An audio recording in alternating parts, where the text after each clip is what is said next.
बाल बाल जाए चाहे न जाए भाई साहब, हमसे कोई मतलब नहीं है। हम तो बाली संदेश बाहर हम संदेश लेके आए, चाहे कोई न जाए। इतने में कन्हैया पूरी मंडली को लेके आ गए। मनसुखा श्री दामा दुर्घमैन इत्यादि आक्रूर के पैर छुए। चाचा हो ताईमा हमरो नाम लिखा है कार्ड में।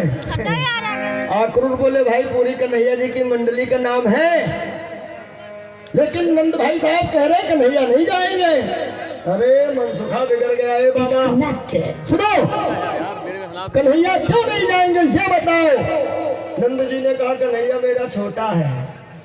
ए भैया मनसुखा कहता है बाबा सुनो मेरी बात। क्या मनसुखा कहता है सुनो मेरी बात। बलदाऊ मारे 1 लाख। तुम कहते हो कि कन्हैया छोटे, नहीं नहीं कन्हैया कतई छोटे नहीं हैं, और ना ही भैया बलराम जी छोटे हैं। हाँ फिर कहा कि बलदाऊ मारे 1 लाख तो 7 कोस उड़ जाएगा। बलदाऊ मारे 1 लाख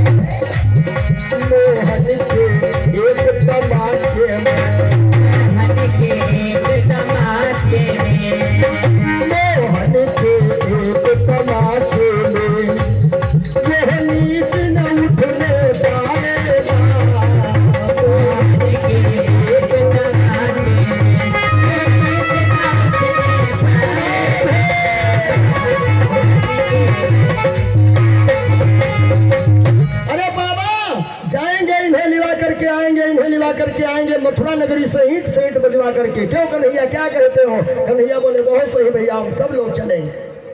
अब नंद ने सोचा कि कन्हैया को कोई नहीं रोक सकता, बस रोकने वाली इनकी माँ।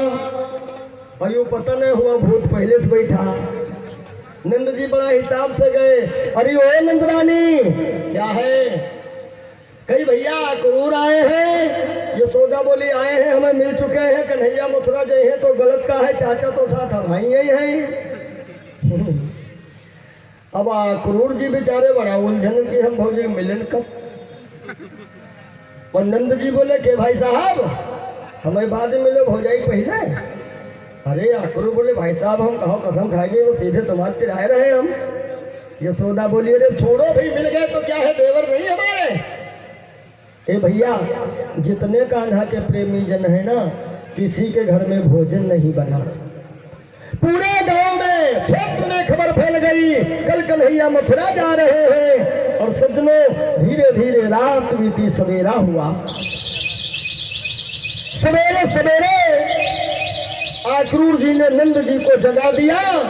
उठो भाई साहब क्या है? कहा ग्वाल बालों को लेकर पैदल मथुरा चलो और श्याम बलराम को हम रथ में बैठाए गिलावे। नंद जी तो ग्वालों को लेके चले गए। अब सुनो कन्हैया बलराम रथ में बैठ रहे हैं। एक बताए पॉइंट की बात, जब भी आप अपने घर से कोई काम करने के लिए निकले और आपका काम सिद्ध ना होता हो, एक काम कर लेना, कार्य तुम्हारा बिल्कुल सिद्ध हो जाएगा। कौन सा काम? जब भी अपने घर से निकले किसी काम के लिए तो सबसे पहले अपनी माता के पैर छुओ, फिर पिता को प्रणाम करो और उसके बाद अपनी मकान के चौखट को प्रणाम करो। मानस का एक मंत्र पढ़िए, प्रविश नगर कीजिए सब काजा, हृदय राख कौशलपुर राजा, कार्य सिद्ध होगा। और जिनके महतारी बाप नहीं हैं उनका चाहिए कि गौ माता के पैर छू के चले। और मान लो गैया नहीं पाले हो, मुर्गी बकरी पाले हो, तो हमारा गारंटी कोई नहीं। हाँ, अब जले गाय दूध देते हैं तले तो खूब सेवा करें न, बाकी छोड़ दें जाओ। और गलती योगी बाबा क्या करे हो? अरे एक एक बांध जो सेवा करो। एक गौ चालीसा हमने गाई है जिसके माध्यम से जरूर सुनिएगा आप लोग, हमारे YouTube चैनल पे पड़ी गौ चालीसा, जिसके माध्यम से देखा जाए तो हम काफी पैसा बचा सकते हैं, डॉक्टर को देना नहीं पड़ेगा। गैया में सभी देवी देवता विद्यमान रहते हैं। और सुनो, छोटी वो हमारी माँ बहनें विशेष ध्यान रखें, जो छोटे बच्चे होते हैं बहुत छोटे, अक्सर छोटे बच्चों का पेट गड़बड़ हो जाता है, सोने में उचकने लगते हैं, रोते हैं, तो आप लोग झाड़ फूंक के चक्कर में ना पड़िए। बहुत बढ़िया तरीका हम आज बताए जा रहे हैं, कल से चेक कर लेना। छोटा बच्चा जब भी ऐसी स्थिति हो, डर जाता हो, रो रहा हो, तो झाड़ फूंक के बजाय सीधा उपाय है कि बच्चे को गैया के पास ले जाओ और गैया की पूंछ पकड़ करके धीरे धीरे बच्चे के ऊपर 3 बार मार दीजिए। 2 मिनट के बाद देख लीजिएगा 100% लाभ मिलेगा। ये गौ माता में क्षमता है। ब्लड प्रेशर की समस्या जिनको रहती है, सुबह सुबह गैया की पीठ पे खूब हाथ फेरिए। 1 हफ्ता करके देख लेना, फायदा मिले तो आगे करते रहना, बाकी जैसी मर्जी। भगवान कन्हैया ने क्या किया? सबसे बड़ा आशीर्वाद होता है माँ का, और जिसके सर पे माँ का हाथ है ना, आसमान की बुलंदियों तक वो पहुंचता है। कि माता के छू के चरण जब रथ पर हुए सवार, कन्हैया जैसे मैया के पैर छू के रथ पे पहुंचे तो यशोदा माता गिर पड़ी करके हाहाकार। जैसे यशोदा गिरी, भगवान कन्हैया रथ से कूद पड़े। यशोदा रोने लगी, कन्हैया तो मथुरा ना जाओ। अब आक्रोश सोचे लगे कि भाभी कहते रहे चाचा साथ में, यही तो बहुत रोई रही। और कन्हैया सोच रहे हैं कि यह हमार बनाई योजना फेल कैसे हुई गई। तो कन्हैया फिर घाव ताजा कर दिए। कैसे? भगवान कन्हैया कहते हैं मैया, अरे हम तो मथुरा जाने नहीं चाहते थे, आप कह रही थी तब हम जा रहे थे, अब रोक रही हो तो नहीं जाऊंगा। लेकिन मैया हमसे चाचा कुछ कह रहे थे कि अगर जो भाभी तुम्हें मथुरा ना जाए दे तो हम तुमका एक बात बताओगे, अब हमें रोक रही हो तो ला बात पूछ ले। हाय हाय, यशोदा सोचे लगे कहूँ वह बात न बताए दे। तुरंत माँ ने आंसू पोंछ दिया, बेटा जाओ, हमारा आशीर्वाद तुम्हारे साथ, तुम जरूर जाओ। भैया बैठ जाओ मित्र, साइड में खड़े हो। बोलो गोविंद भगवान की जय हो। हालांकि मजबूरी आप लोगों की हम समझ रहे हैं, दिखता नहीं है बैठने से, लेकिन अब जगह, हालांकि जगह कम नहीं, जगह बहुत है, लेकिन ये आप लोगों का प्रेम स्नेह। और एक बात और बता दें कि आप लोग ना हमारे बुलाने से आए हो, ना बाबा राम मूर्ति बुलाने से आए हो। जिन पर प्रभु जी की कृपा है और जिनके जिनके प्रभु ने डंडा लगा दिया है, चलो घर में ना लेटे पहुंचा हुआ, उतने लोग आए हैं। और जितनी देर प्रभु ने लिख दिया होगा कि इतनी देर सत्संग तुम्हें करना है, उतने देर बैठोगे। और ना लिखा है कर्म महिया सत्संग, मनो न लगी जुबिल लगी घरे बजे। और जितने लोग दान कर रहे हो, यो कतई न सोचो हम दान कई के पंडित जी का दे रहे हैं या राम मूर्ति बाबा बहसान कह रहे हैं। यो सब पैसा हमार रहा है, तुम लोगन थी, अब मौका मिला है ले आए हैं। हाँ, जिनके तिर हमार है अब वहीं से लेके कल ही तक दे जाइ हो, और जिनके तिर हमार है ना तो घर से तो मूड बनाए के आए हो, आप 100 रुपया चढ़ाई जरूर, रस्तन गिर जाइए। और ना गिरे हैं तो का सोचे हो, का बताई भीड़ बहुत हुआ, को आगे जाए, चलो आज ना कल ही देखा जाए, जा रहे मूंगफली ले आ जाए, कल ही आ पाए कि नहीं आए। तो ये सब पहले से ही लिखा रहा था। ये सब वहां लिख दिया जाता है कब कहाँ जाना है और किसको किसको सत्संग करना है। तो ये सौभाग्य है आप लोगों का, आपके क्षेत्र के ऊपर बहुत बड़ी महती कृपा है नारायण जी की। ये नसीब सबका नहीं होता है। बड़े बड़े पैसा वाले लोग पड़े हैं, क्षेत्र पड़े हैं, लेकिन भागवत अरे सत्यनारायण कथा नहीं होती है। बस देवी जी बुला लीन गई कल जुग वाली, ऑर्केस्ट्रा हो गया, जय भगवान। हाँ, एक बात और बता दे, अकबर बादशाह के वहाँ बीरबल जी थे मंत्री। तो एक दिन बादशाह ने बीरबल को 3 पैसे दिए, कहा जाओ 3 चीजें लेके आओ। कौन कौन? कहा 1 पैसे की ले आओ अब, और 1 पैसे की तब, और 1 पैसे की अब ना तब। अच्छा, बीरबल ब्राह्मण थे। बीरबल आए तो देखा एक जगह नाच चल रहा है बढ़िया, 1 पैसा हुआ दे दिए। और आगे बढ़े, एक जगह भागवत चल रही थी तो 1 पैसा हुआ दान पात्र में डाल दिए। और आगे बढ़े, बढ़िया मिठाई की दुकान मिल गई, 1 पैसे की मिठाई ले लिए और आ गए। बोले सरकार हाथ बढ़ाओ, कल आयो। कहीं अब, कहीं तो मिठाई है, कहीं यहाँ तो है अब, माने बढ़िया बढ़िया खाए पी ले, वो है अब। कत्तो अमूल्य वस्तु है, वही का महत्व कब तक है खाए वाली चीज? जब तक वो जबान पर है। नट्टी नंग है मट्टी, खाए पी लो अब। और कहीं तब, कहीं 1 पैसा हम दान कर आए, वो है तब। कब? जब मरे के बाद हुआ हो हिसाब किताब, भगवान हुआ तो जब तक ही दान पात्र डाक ये का हिसाब हो तब। कब? जब हुआ चले हो तब। और बोले अब ना तब, कहीं 1 पैसा फिर हम दे नाचो मायन, और नाच वाला पैसा नातो है अब, तो खाए नहीं पाया, और नातो है तब। वही का हिसाब हुआ नहीं। जब तबला बजता है ना तो तबला कहता है धिक है धिक है धिक है। तबला की आवाज का आवत है धिकार है धिकार है धिकार है। अच्छा, तबला के भाषा मंजीरा समझ ली।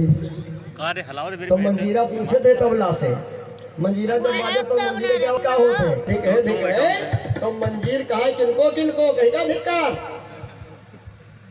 तो वैसे हाथ उठाए कहा है, ये जत्ते फरमाइश कटाओ थे, वैसे हाथ उठाए कहा इनको इनको इनको इनको। ये पैसा बेच के आए, कोई 10% लाए और फरमाइश कटाए, खुद बर्बाद हो गए, धिक्कार भी नहीं। लेकिन आदमी वही तो मैं क्या कहना, न तबलक सुने न सरंगी, फरमाइश कटे है जरूर। तो ना है अब और ना है तब। तो ये जो समय आप लोग यहाँ 7 दिन का दिए हो, ये अब के लिए नहीं है, ये कब की कमाई आप लोग कर रहे हो। बोलो राजा रामचंद्र भगवान की। एक बार राम नाम बोलो, फिर बहुत बढ़िया बात देखिए मथुरा की। अरे बोलो सीता, बोले मैया जाऊं कि न जाऊं? यशोदा बोली जल्दी जाओ बेटा, हमारा आशीर्वाद साथ है। ए भैया, अब बैठे रथ में कन्हैया, अक्रूर ने रथ बढ़ाया। थोड़ी दूर चलने पे रथ रुक गया। अक्रूर चाबुक पे चाबुक मार रहे, घोड़े आगे नहीं बढ़ रहे। अक्रूर ने झांक करके देखा, रथ के नीचे गोपियां लाइन लगाए लेटी है और कहती रथवान ये रथ मेरे ऊपर से निकाल करके ले जा, तब जाएगा मेरा कन्हैया मथुरा। एक सखी कहती है कन्हैया, अरे जो मैं साजा लुटी प्रीति करे दुख हो, तो नगर भिडोरा पीटती प्रीति करे दुख हो। दूसरी सखी बोली बहना कन्हैया को काहे कोस रही हो? कन्हैया मथुरा जा रहे, इनका कोई कसूर नहीं है। कसूर किसका है? एक सखी कहने लगी, हर क्या श्याम का कसूर, बिस्की बुझी कटार तो पापी आक्रूर। पता नहीं किस मस्खरे ने इसका नाम आक्रूर रखा है, ठोक ठोक क्रूरता भरी। कन्हैया बिगड़ गया। चुप रहो, खबरदार यदि मेरे चाचा को कुछ कहा, अरे धीरज से समय काट लीजिए, जावे गो रोग कभी न कभी। और यदि लगन रही सच्ची अपनी, होगा संयोग कभी न कभी। गोपियां कहती हैं, हाय कन्हैया, पहले तू प्यार करता है और फिर उसके बाद में हमें सिखाता है धीरज। तू क्या जाने माँ का प्यार क्या होता है बेटे से, जुदाई का दर्द क्या होता है, तुझे नहीं पता है कन्हैया। चल मैया यशोदा से पूछ, क्या माता की गति होती है, यशोदा माँ के दिल से पूछो। और क्या प्रेमी की गति होती है, राधा जी से चलकर पूछो। कन्हैया बोले, चाचा भांडीर के वन को रथ लेके चलो। और जैसे भांडीर के वन में रथ आया, राधा दौड़ी और कन्हैया से कहती, रथ के नीचे उतर आओ मुरलीधर, जाने दूंगी मैं मथुरा नगरिया नहीं। कन्हैया कहते, राधा भूल गई गोलोक का वचन, शांत हो जाओ। तुम बरसाने से लेकर के वृंदावन तक विचरण करोगी, लोग तुमको राधा रानी के नाम से जानेंगे। और सुनो राधा, हम अपने नाम के आगे तुम्हारे नाम को ही जोड़ेंगे।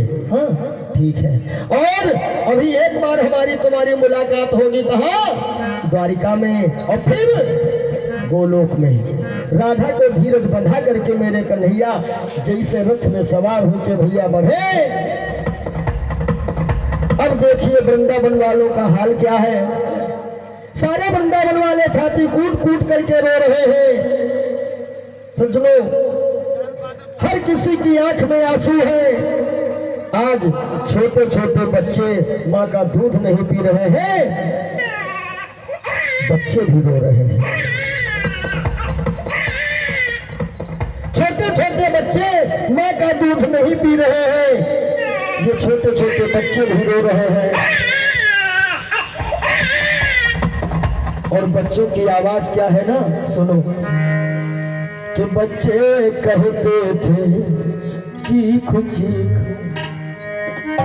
जा रहे हमारे श्याम कहाँ।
इतना ही नहीं भैया,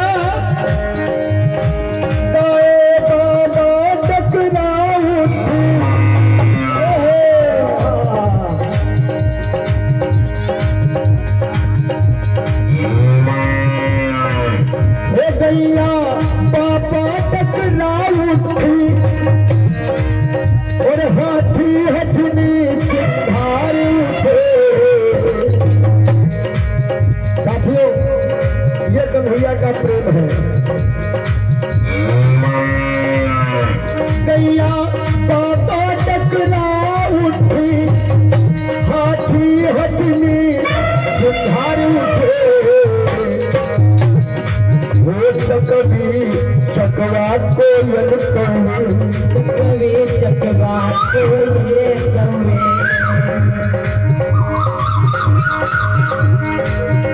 कभी चकवा को यल कवे। सब राधे श्याम पुकारी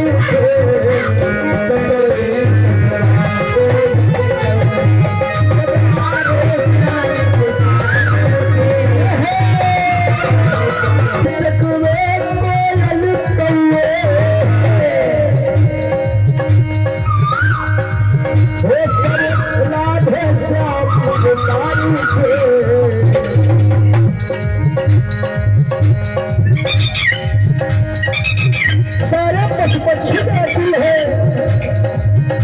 और ये सब यही कहते हैं कि भैया तुम हमें छोड़ करके ना जाओ प्रभु, हम तुम्हारे बगैर यहाँ नहीं रह पाएंगे।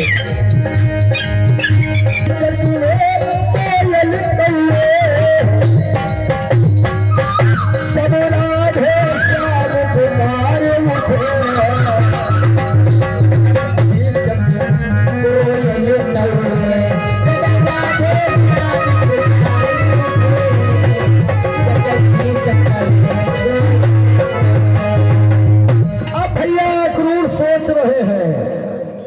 आक्रूर सोच रहे हैं, इतना यह प्रेम अगाध कन्हैया का है, और यदि कन्हैया को कुछ हो गया, हाय हमें कितनी बददुआएं मिलेंगी। कन्हैया ने देखा आक्रूर चाचा सब पसीना से तरबतर। कन्हैया बोले चाचा तने रथ रोको। कहा है रोको, रथ रोक दिया। कन्हैया बोले चाचा हमें लागे थे तुम पसीना पसीना हो चुके हो। हाँ, कहा जाओ यमुना मैया में डुबकी लगा लो, थोड़ा दिमाग ठंडा हो जाए। ए भैया, जैसे आक्रूर जी यमुना में डुबकी लगाए हैं ना, तो यमुना जी के अंदर देखा, अरे यमुना के अंदर रथ खड़ा है, रथ में श्याम बलराम बैठे हैं। बाहर देखा, बाहर भी रथ में श्याम बलराम। फिर डुबकी लगी, फिर अंदर श्याम बलराम। ओहो, आक्रूर को अब पता चला कि भाभी को हम नहीं ये छलिया जरूर मिला होगा। आक्रूर आए क्यों रे कन्हैया? सारे वृंदावन वालों को तूने धोखे में रखा, अरे तू अवतारी है। कन्हैया बोले चाचा ये राज की बात राज रहने दो, अपनी बात हम अपने तक रखना। आपकी तबीयत बिगड़ रही थी इसलिए मैंने असली बात बताई, ये बात किसी से कहना नहीं। आक्रूर बोले तू फिर मेरे घर आएगा, ये शर्त है। कन्हैया बोले बिल्कुल, मामा को मिलने के बाद फिर आपके घर आऊँगा। इधर नंद जी पहले एक बगिया में ठहरे हैं, आक्रूर भी पहुंच गए। मथुरा जी के निकट जब पहुंचे श्री गोपाल, एक बगीचे में दिए तुरंत पावड़े डाल, ये सब रुक गए। अब कन्हैया बलराम कुछ ग्वालों को लिए और नंद जी के पास आए। बोले बाबा हम देहात से आए हैं, शहर है ये सुंदर सुंदर बाजारें हमारे मन का चुराए रही बाबा, तने हम घूम आवे। नंद जी ने कहा बेटा ये शहर वाले बहुत जलते हैं हम लोगों से, मत जाओ। भैया मेरा विचार है ये, क्या अंदर मत जाओ, मार्केट में यही रहो। मेरे विचार से अंदर घूमना ठीक नहीं है, इसलिए अंदेशा है लाला, झगड़ा न किसी से है जाए, और आए हैं बात बनाने को, बनते बनते ना बिगड़ जाए। तो मनसुखा श्री दामा कहने लगा बाबा बात बिगड़ी तनिको ने, हम लोग साथ में, मैं जा दियो जाओ। अब सुनो, नगर देखे खातिर जो प्रभु आए, अच्छा इनके नाम की चर्चा तो बहुत रहे। जैसे हमारी कथा में कथा सुनने भले कम लोग आते, देखने खूब आते हैं, थोड़ी चर्चा हो जाती है। और इधर बढ़िया विशेषता इस प्रोग्राम में ये मिली है, वैसे इधर हरदोई या बाराबंकी साइड में रहते हैं तो तीसरे दिन से अलाउंस शुरू हो जाता, उनका बच्चा बह गया, ये 2 बच्चे बह गए, यहाँ खैर बहना नहीं शुरू हुआ है, बच्चे खो जाते हैं भीड़ भाड़ में, देखने लोग ज्यादा आते हैं। सुनो, कन्हैया का नाम तो था ही चारों तरफ, ये चर्चा थी कि 25 दिन की उम्र में जिसने पूतना को मार दिया, सकटासुर को मारा, आघासुर, बकासुर, केसी, वैमासुर, दावानल, तुलावर्त, कागासुर, वो कन्हैया आया है। भीड़ों पर भीड़ें टूट रही हैं। आहा, श्री दामा ने देखा, कहा छदामी क्या है? कहा देखो वो कौन आ रहा है। छदामी ने देखा कौन आ रहा था, एक धोबी भैया। छदामी ने कहा कन्हैया हमें लगता है भगवान ने मेरी सुन लिया। कैसे? कहा हम लोग देहात के आए हैं ना, तो देहाती कपड़ा पहने, अयू है साहब, शहर पहरावा अलग। अभी बरेठे भैया से हम शहर वाले कपड़ा मांगे पहरा, मामा हुआ चला तो इज्जत और बनी। वैसे एक बात बताई भैया, कपड़े में इज्जत होती है। बौरे भैया ने सोचा कन्हैया इशारा करने के दो लाठी मार दो। बौरे भैया लाठी तान दिए, बलराम भैया लाठी पकड़ लिए। काहे? क्योंकि बलराम है त्रेता के लक्ष्मण। तो ये सोचने लगे जो यही के लाठी से मर गया तो त्रेता का वचन तो अधूरा रह जाएगी। क्यों? ये धोबी कोई और नहीं है, ये त्रेता का है। इसी के कहने पर भगवान राम ने सीता जी को जंगल में छुड़वा दिया था। तो इसको मारने जा रहे थे लक्ष्मण, लेकिन राम मना कर दिए। देखो त्रेतम ठीक नहीं रही तो अपरम हिसाब करा जाइए। और वही त्रेता के हैं ये लक्ष्मण बलराम। तो पकड़ ले लाठी और कन्हैया का किए, 2 अंगुली तमाचा मारी गाले धड़ा। 2 उंगली का नाथ ने अब दिया तमाचा की।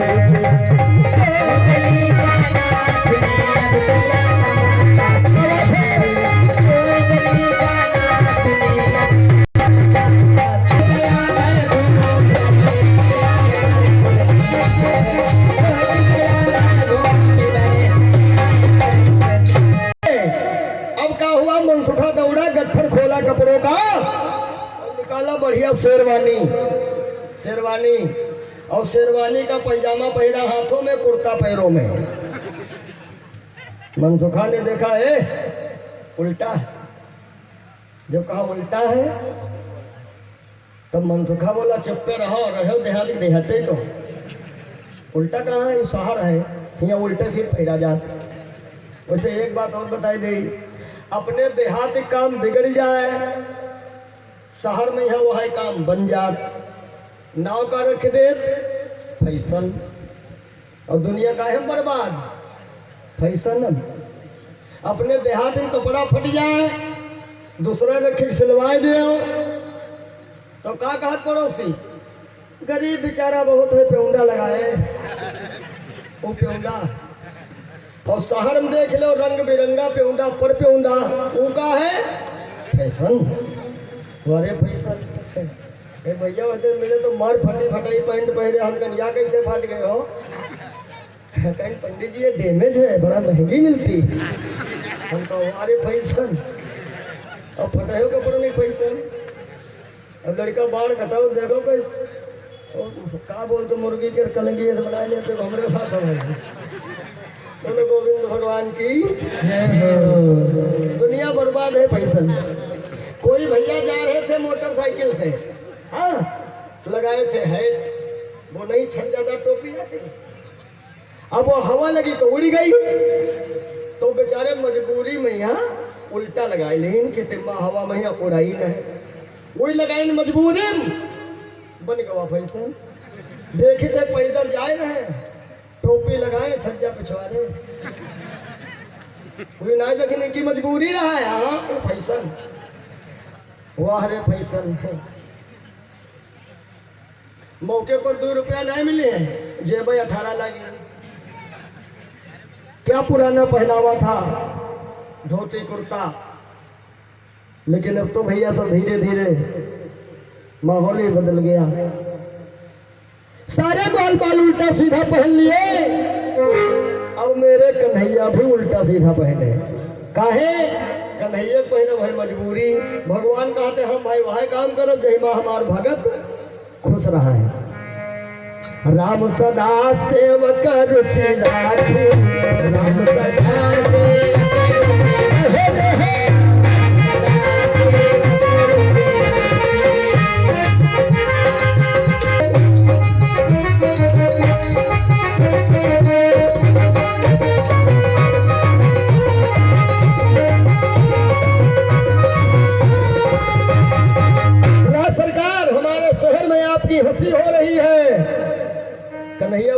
चाहत हो? अरे कहा काट छाट कपड़ा पहनावे। दर्जी ने सबको बढ़िया से बढ़िया ढंग से अच्छे ढंग से काट छाट कपड़े पहनाए। दया धाम ने फिर दिया दर्जी को वरदान। पेमेंट हो गया कि धन जन से फूले फले बढ़े भगत शब्द ज्ञान। और आगे बढ़े। माली ने माला पहनाया, भगवान ने उसको वरदान दिया। अब तनिक और आगे बढ़े। सुनो भैया, कन्हैया की नजर पड़ी एक देवी जी जा रही। ये देवी जी कैसी है? ज्यादा नहीं, 3 जगह से टेढ़ी है।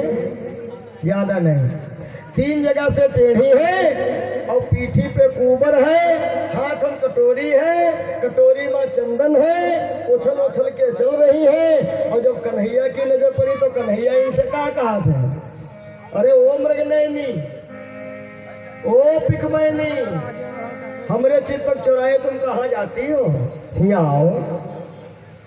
मनसुखा ने जब उनकी पोजीशन देखी, मनसुखा कहता कन्हैया का पगलाए गयो कहा? अरे मानित है शहर है, लेकिन चले और नहीं इनका। ये मृगनयनी पिकमैनी। अच्छा, कन्हैया ने ऐसा कहा क्यों? कन्हैया ने ऐसा इसलिए कहा क्योंकि कन्हैया जी को इसका याद आ रहा है रूप पुराना वाला, त्रेता युग वाला। त्रेता में ये कौन थी? द्वापर में इनका नाम क्या है? द्वापर में इनका नाम है कुब्जा। कुब्जा इतना टेढ़ी मेढ़ी। और कन्हैया मार सुंदर सुंदर कहा थे काहे? कन्हैया जी को रूप याद आया त्रेता वाला। त्रेता में कुब्जा कौन थी? त्रेता में कुब्जा का असली नाम था स्वर्ण रेखा, स्वर्ण रेखा, और उपनाम था सुरपणखा। बाकी तो राम कथा में सुने हो कत्ता नीक रूप बनाए के राम जी का रिझावे खातिर गई रही पंचवटी। तो भगवान वो है पुराण वाला रूप याद आवा। ये सुरपणखा जो है यही बनी है कुब्जा। कुब्जा दौड़ के आई, प्रभु के चंदन लगाया, और जब चंदन लग गया तो कन्हैया बोले बलराम भैया, हाँ एक पहचाने हो? बलराम सोचे लगे हमें नाक कान काटे रहना, हमें नहीं पहचाना? हाँ पहचाने। तो बलराम कहला कन्हैया तुम हमसे रूप बिगड़वाए रहो ही का? मेरा आदेश है इसका पुराना वाला रूप वापस लाया जाए। कन्हैया ने कुबर पे मार दिया मुक्का धाम से। आहा, मोहन के हाथ लगाते ही और कुबरी मिट के छविवान हुई। फट गया यकायक पर्दा सा वो दासी बहु समान हुई।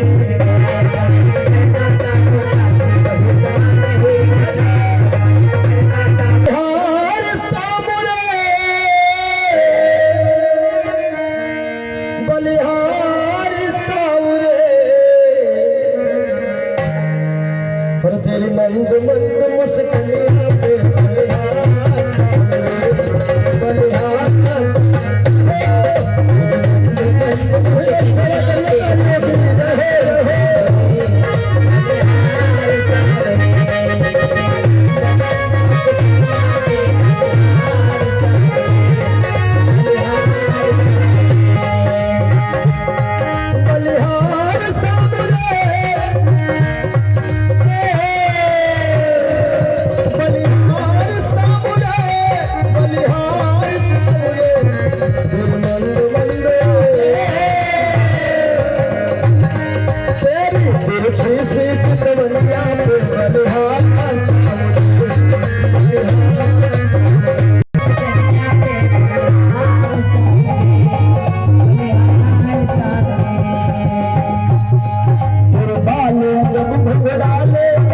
कथा में आप लोगों ने सुना था कंस के ससुर ने कुबलिया पेड़ हाथी दिया था कंस को दैजियम है, और ये कहा था जो कोई योद्धा इस हाथी को मारेगा वही द्वारा तुम्हारी मौत। आज कन्हैया ने कुबलिया पेड़ हाथी को मार दिया और कुबलिया पेड़ हाथी मार के वापस गए बगिया। नंद जी ने कहा बच्चा लोगों तुम माने नहीं। मनसुखा बोला माने का जो मारे हमें आओ है पर हम लाठी घुमाए दिन मान लो मरी गवा तो हम क्या करी है, और चाहो तो निकल चलो फिर अपने गांव। नंद जी ने कहा पानी में रहकर मगरमच्छ से भय, चलो सवेरे राजा से क्षमा मांगो चल के। अभी सवेरे सवेरे ये लोग आए क्षमा मांगने, और कंस वहां मुष्टिक वज्रदंत चारूण इत्यादि बड़े बड़े पहलवानों को बुला लिया। तो सबसे पहले पहलवान दौड़े, कन्हैया ने उन सबका वध किया। अब जब कंस को देखा,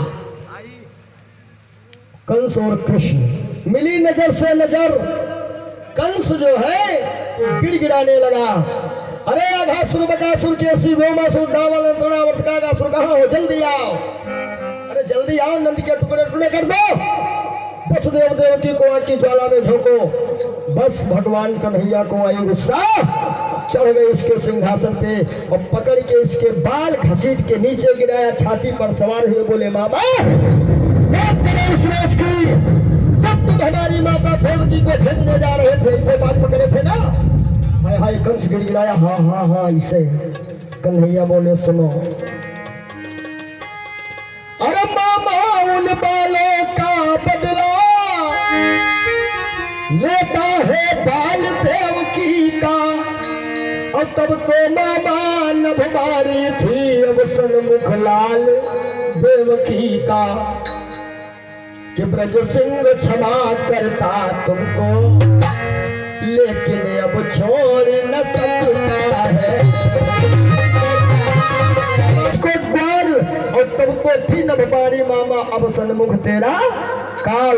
ए भैया, आखिर को घनश्याम ने झटका चोटी थाम और गला घोंट कर कंस को पहुंचाया सुरधाम, लेकर के इसकी लाश कन्हैया बैठे यमुना के किनारे।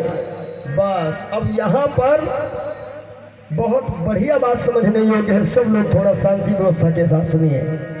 आजकल भक्त जाते हैं ना, कहते हैं ये विश्राम घाट है, विश्राम घाट यानी कन्हैया यहीं पर कंस की लाश लेके थोड़ा विश्राम किए हैं। असोरदन छोड़ो,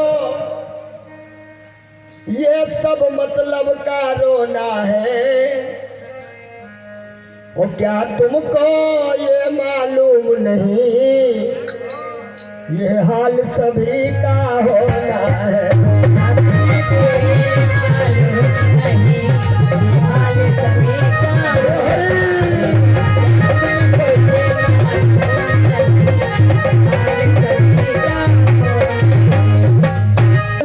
कमर कसे है, सबको मालूम है ये बात, बस चलने ही की तैयारी है, और वो बिना कहे चल देता है, जिस दिन भी जिसकी